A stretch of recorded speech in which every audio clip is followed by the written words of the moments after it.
네, 안녕하세요. 반갑습니다. 코인아빠입니다. 자, 오늘 PPI 생산자 물가지수 발표를 앞에 두고 시장이 또 뒤숭숭해졌습니다. 그렇다 보니까 또 시장이 또 올라갔다가 또 하루는 떨어졌다가 또 떨어졌다가 하니까 여러분들이 많이 불안해 하실 건데, 자, 현재 시기를 이렇게 그림대로 보게 되면 딱 여기 1번 위치에 있습니다. 정말 너무 걱정하지 않으셔도 되고요. 그러니까 앞으로 상승장은 계속해서 이어질 가능성이 높은 위치이고, 우리가 전략만 잘 세우고 비중 관리만 잘 한다면 충분히 이번 상승장에서 큰 수익을 볼 수 있는 흐름들이고, 그리고 길게 보면 상승장이니까 여러분들이 너무 걱정하지 않으셨으면 좋겠습니다. 자, 그래서 오늘은 시장에 대한 흐름들을 후반부에 말씀을 드릴 거고요. 그리고 시장에 대한 부분들이 정말 중요합니다. 앞으로 저희 투자 전략과 연관되어 있는 부분들이니까 끝까지 시청해 주시고, 리플에 대한 또 좋은 이슈가 있어서 제가 오늘 리플의 이슈부터 하나씩 차근차근 말씀을 드리도록 하겠습니다. 그러니까 오늘 영상도 구독과 좋아요, 전체 알람 설정까지 꼭 부탁드리고요. 그리고 오늘 제가 조금 이따 말씀을 드리겠지만, 시장이 폭발적으로 상승하기 전에, 그리고 상승을 할 때도 마찬가지겠지만 항상 조정이라는 건 필수적으로 들어갑니다. 그러니까 이런 파동에 대한 흐름들이 나오지 않을까요? 지금은 상승장이 크게 나오기 직전에 있는 상황인 거니까 여러분들께 또 좋은 기회가 찾아왔을 때 또 수익을 많이 드릴 거니까요. 여러분들 댓글에다가 수익이라고 한 번씩 남겨주시기 바라겠습니다. 자, 그럼 오늘 영상 바로 시작을 해볼 건데요. 자, 먼저 오늘 리플에 대한 이슈부터 살펴보겠습니다. 사실 이 리플의 CEO 브래드 갈링하우스가 이런 얘기를 했었는데, 이 얘기가 에이펙스라는 컨퍼런스 행사에서 이렇게 얘기가 나왔던 겁니다. 이런 부분들은 제가 5월 달에 한번 이 일정에 대해서 여러분들께 공유를 해드린 적이 있습니다.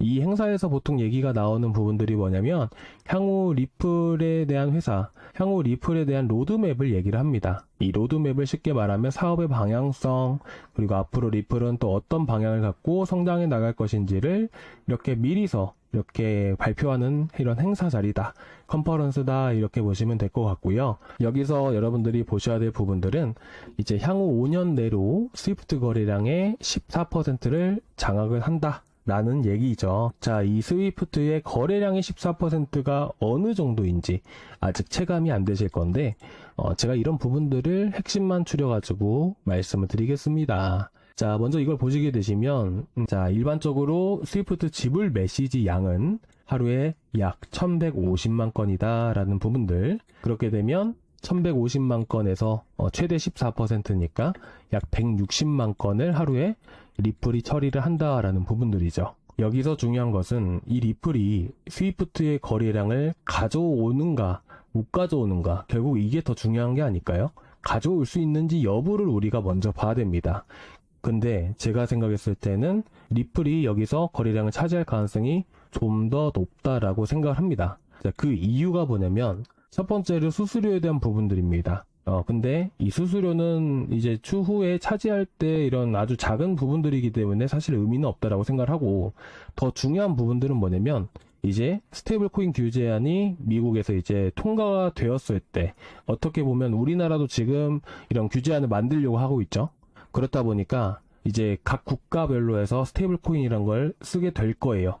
그렇게 되면 이제까지는 어떤 통화? 명목 통화를 통해서 국제 송금을 이어갔다라는 부분들이죠. 환전에 대한 부분들, 자, 제가 좀 이따 보여드릴 건데, 자, 일단 여기서 보게 되면 스위프트 네트워크라고 보이실 거예요. 현재 스위프트의 수익 구조를 알 수 있는 부분들인데, 동아시아에서 유럽으로 보낼 때 환전 수수료는 3에서 4%, 그쵸? 그리고 아프리카에서 유럽을 보낼 때는 2에서 5%, 그쵸?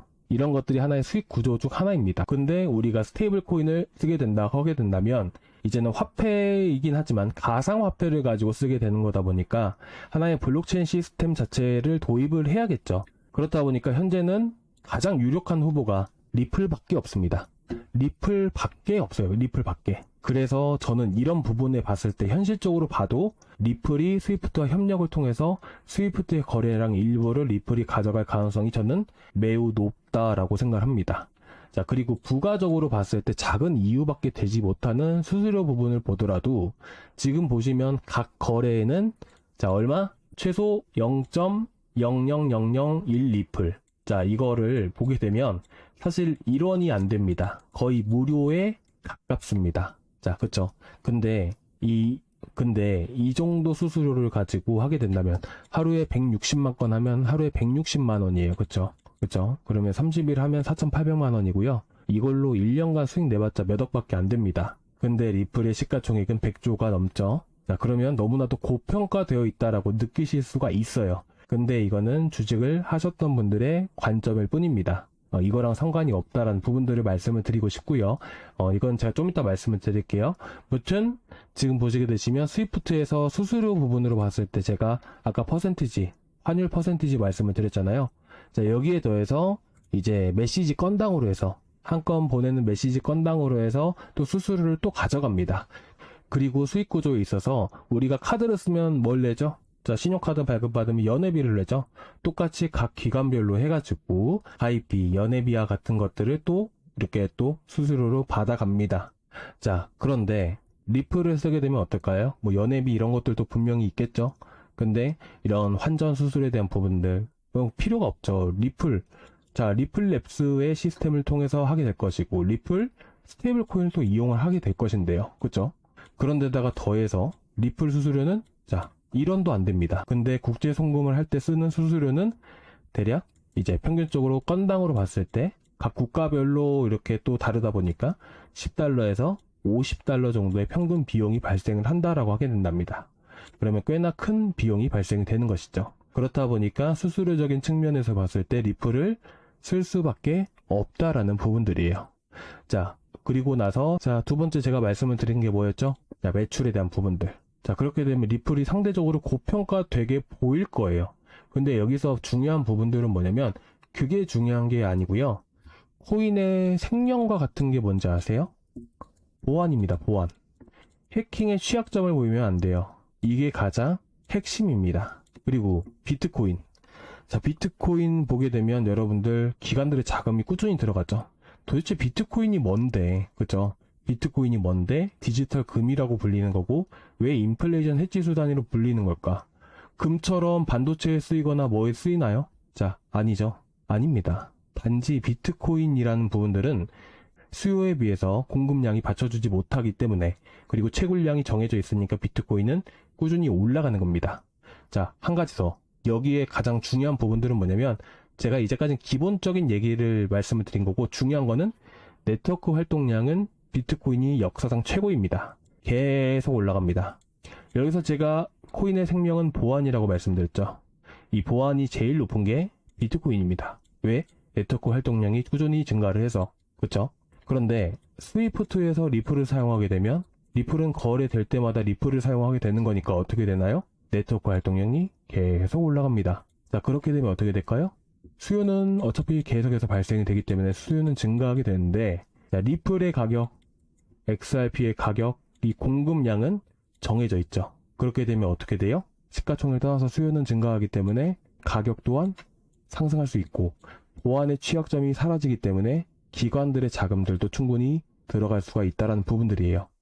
여러분들 이더리움 제외하고 비트코인 제외하고 보게 되면 지금 현재 알트코인 ETF를 신청했던 코인들을 보게 되면 솔라나, 에이다, 이제 아발란체, 뭐 체인리크도 있고 수이도 있잖아요. 그 중에서 상대적으로 봤을 때 이런 부분들을 모두 체크를 해보게 되면 리플만큼 보안이 강한 게 없습니다. 그만큼 기관들의 자금이 언제든지 간에 다시 들어올 수가 있다는 부분들이고 비트코인만큼은 아니겠지만 이렇게 스위프트를 통해서 네트워크 활동량을 증가시키게 되고 하게 된다면 비트코인 다음으로 보안이 강한 만큼 자금들이 언제든 들어올 수가 있다는 최대의 장점을 가지고 있는 겁니다. 다른 코인이 가지지 못한 최대의 장점이 바로 보안이에요. 그렇기 때문에 기관들의 자금들, 여러분들이 5천억 투자할 때 이게 위험하다 싶으면 여러분들이 투자를 할 겁니까? 안 하겠죠? 그만큼 큰 자금을 굴리는 투자자들은요, 그 보안에 정말 최고로 신경 씁니다. 그래서 우리가 이게 제일 중요한 부분들이고요. 아시겠죠? 자, 그렇다 보니까 어떻게 돼요? 리플이 앞으로도 더 유망할 수밖에 없는 부분들이고요. 근데 여러분들 보시면 지금 당장 안 움직이면 답답하죠. 자, 왜 그럴까요? 자, 왜 그러냐면 시장의 영향을 받을 수밖에 없기 때문이에요. 그래서 우리가 시장을 봐야 되는데 제가 이전에 리플을 말씀을 드렸을 때 여러분들께 말씀을 드렸던 부분이 이겁니다. 그게 뭐냐면 이 빨간색이 선물이에요. 그리고 이 노란색 주황색이 현물입니다. 이게 뭐냐면 CVD라고 합니다. 이제 CVD가 뭐냐면 매수세 그리고 매도세가 합쳐진 거예요. 자, 그러면 매수세가 우위려면 어떻게 해야 돼요? CVD가 올라가야겠죠? 매도세가 우위면 어떻게 돼요? CVD가 내려가겠죠. 그래서 현물 매도세가 계속 나온 상황이에요. 자, 이 매도세가 어디서 나왔냐면, 자, 코인베이스에서 나왔습니다. 근데 이거 코인베이스에서 달러 자금이 리플로 들어간 건데, 그런 거를 제가 한 20초만 해가지고 제가 짧게 말씀드릴게요. 3월 달에 달러 약세장이 계속해서 이어졌습니다. 약달러 장세가 계속해서 이어졌다라는 부분들이에요. 그렇다 보니까 이 관세 문제 때문에 그렇게 문제가 됐던 부분들이고, 이 달러를 들고 있는 것만으로도 손해이기 때문에 미국의 투자자들은 리플과 비트코인을 매수했습니다. 여러분들 기사 검색해 보시면 인플레이션 해지 수단, 리플 이렇게 쳐보시면 기사 한 개 정도는 나올 거예요. 우리나라에서 나온 거는 본 적이 없는데 아마 제가 찾아보지 않아서 그런 거고 한번 찾아보시면 있을 거예요. 그래서 3월달 이때부터 해서 달러가 약달러 장세로 지속됐던 기간이 바로 3월 초부터입니다. 찾아보시면 됩니다. 쭉 떨어집니다. 그때 이 자금들이 리플이랑 딱 두 군데, 비트코인과 리플로만 움직입니다. 그래서 이번에 상승을 했을 때 선물이 이렇게 올라가는 동안에 현물은 매도세가 이어졌고, 지금 리플의 상승은 누가 주도를 했다? 선물 시장에서 주도를 했다라는 부분들이에요. 여기서 리플이 더 크게 움직이려면 무조건 현물 매수세도 들어와야 됩니다. 그에 대한 부분으로 제가 말씀을 드렸던 게 바로 자, 이더리움이었죠. 이더리움 현물 매수세 들어오죠. 선물 매수세 들어오죠. 그러니까 이더리움이 이렇게 크게 올라갈 수가 있었던 거예요. 근데 지금 보시면 어때요? 선물 매수세는 들어오지만 반대로 현물 매도세가 조금 나온 상황이에요. 아시겠죠? 그래서 시장이 어느 정도는 한 차례 쉬어갈 가능성이 매우 높다라고 저는 생각을 합니다. 그래서 여러분들께 말씀을 드리고 싶은 부분들, 일단 유니삽을 먼저 대응을 하자, 이렇게 말씀을 드리고 싶습니다. 먼저 이 유니삽이 바닥까지 떨어질 가능성은 현저하게 적다라고 생각을 하지만 혹시 모를 리스크를 대비를 해서 밑바닥에서 다시 한 번 더 들어가면 되니까 유니삽을 비중 50% 먼저 정리 의견을 드리겠습니다. 이미 8,300원, 8,400원 때부터 들어가신 분들은 이미 대략 30%가량 수익 중이실 거니까 일단 비중 50% 매도 의견만 먼저 드리고요. 시장이 급락을 한다, 조정이 크게 나온다, 이게 아닙니다. 혹여나 모를 사태에 대비해서 먼저 시장의 흐름에 따라서 우리는 수익을 보는 거기 때문에 시장의 흐름에 따라서 우리는 대비를 해야 됩니다. 그래서 이렇게 50% 절반 매도만 의견을 드리고요.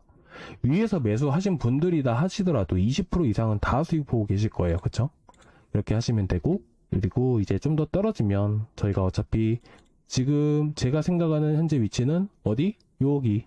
그쵸? 여기서 이렇게 갈 수도 있어요. 근데 일단은 조정 가능성 열어두자 이거입니다. 자, 왜 이렇게 말씀을 드리냐면 지금 여러분들 이제 트럼프가 오늘 나왔던 얘기인데 7월 8일 상호관세 협상 시한 연장 안 한다 했죠. 그러면 7월 8일 이전에 다 끝내야 되고 7월 8일 이전에 협상이 제대로 안 되면 관세 매긴다는 얘기예요. 그러면 다시 한 번 더 시장 조정 가능성을 열어둬야겠죠. 그래서 우리가 대응을 하는 겁니다. 어떻게 될지 모르니까. 이에 대한 결과는 누구만 알아요? 트럼프만 아는 겁니다. 어떻게 보면 본인도 잘 모르는 거죠. 그렇죠? 그렇기 때문에 이렇게 봐야 되는 부분들이고, 자, 오늘 PPI에 대해서 좀 이따 말씀을 드릴 건데 일단 50% 매도 의견 드리고 나머지 것들 조금 기다려주세요. 그리고 저는 항상 5%씩 매수 들어가는 거 아시죠? 그렇죠? 비중 지켜주라고 말씀을 드리잖아요. 근데 대부분 20% 30% 이상씩은 들어가시는 것 같아요. 자, 처음 보시는 분이시든 어떤 분이시든 간에 비중을 기본적으로 3천만 원 운영자금을 하시든 뭘 하든 30-40% 이상씩 들어가신 분들이 은근 많이 계신 것 같아서 제가 말씀을 드리는 겁니다. 얼마 전에 유니삽 추천드렸을 때도 수익 많이 보신 분이 계셨는데 그분께서 말씀을 하셨던 게 비중 100% 들어가셨대요. 댓글로 제가 봤습니다. 댓글에 있습니다. 아무튼 그래가지고 절대로 그러시면 안 되고요. 비중 5%씩 들어가도 큰 수익을 볼 수밖에 없는 이유를 제가 잠깐 말씀을 드릴게요. 자, 보시면 우리 1,000만 원으로 운영을 했다 했을 때 제가 보통 어느 구간에서 보통 많이 들어가냐면 이런 데서부터 들어갑니다. 자, 이때 5월달 초에 유니삽 처음 매수 들어갔다고 제가 영상에서 말씀을 드렸어요. 그리고 이런 구간 내려오면 이런 데서 5% 매수 들어가는 거고요. 여기서 다시 이렇게 해서 이렇게 올라갈 거 아니에요. 그럼 조정 나왔을 때 한 번 더 5% 들어갑니다. 그러면 이런 식으로 했을 때 150만 원이라는 돈이 들어가게 되죠.